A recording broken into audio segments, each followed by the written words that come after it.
అందరికీ నమస్కారం. Welcome to sky news Telugu.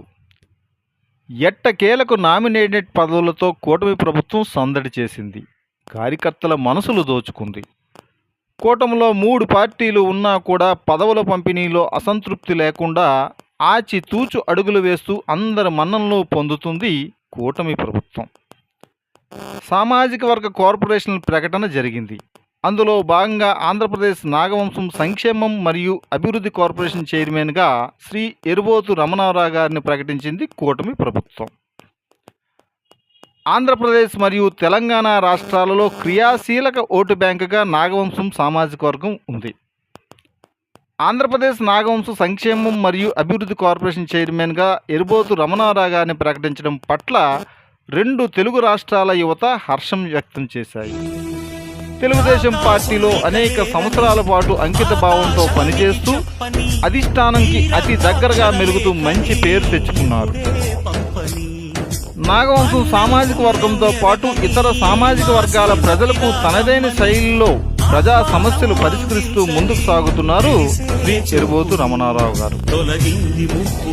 సామాజిక వర్గాల వారీగా గత ప్రభుత్వం హయాం నుంచి కార్పొరేషన్ ఏర్పాటు చేయడం, ఇప్పుడు 2వ చైర్మన్గా శ్రీ ఎరుబోతు రమణారావు గారి నియామకం అత్యంత ఆనందదాయకం. అయితే కార్పొరేషన్ చైర్మన్గా వారు తీసుకున్న బాధ్యతలు నాగవంశ సామాజిక భద్రతను పెంచేలా చేయటం, ఆంధ్రప్రదేశ్ రాష్ట్ర వ్యాప్తంగా ఉన్న నాగవంశీయులను ఒక్క త్రాటిపైకి తెచ్చి రాష్ట్ర కమిటీ మరియు జిల్లా కమిటీలను పటిష్టపరిచే బాధ్యత తన భుజస్కంధాలపై వేసుకోవాల్సిన అవసరం ఎంతైనా ఉంది.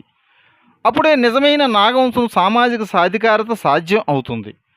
రాష్ట్రంలో అన్ని జిల్లాలలో ఇప్పటికీ కూడా నాగవంశీయులు వ్యవసాయ కూలీలుగా, జట్టు కళాశాలీలుగా, టాలీ బండి నడిపేవారుగా జీవనం సాగిస్తున్నారు. అయినప్పటికీ ఆంధ్రప్రదేశ్లో అత్యంత బలమైన సామాజిక వర్గాల జాబితాలో అంటే BCDలో వారితో పోటీ పడలేక ప్రభుత్వ ఉద్యోగాలు సైతం పొందలేక వెనుకబడిపోతున్నారు. ఇప్పుడు నాగవంశం కార్పొరేషన్ చైర్మన్గా నియమించబడిన శ్రీ ఎరుబోతు రమణారావు గారు రాష్ట్రంలో ఉన్న నాగవంశీయులకు ప్రభుత్వం ద్వారా అందే ఆర్థిక భద్రత కల్పన మరియు BCD రిజర్వేషన్ మార్పు కోసం ప్రయత్నం చేస్తే రాష్ట్రంలో ఉన్న సుమారు 8 లక్షల నాగవంశీయుల ఆకాంక్ష శ్రీ ఎరుబోతు రమణారావు గారు తీర్చినట్లే.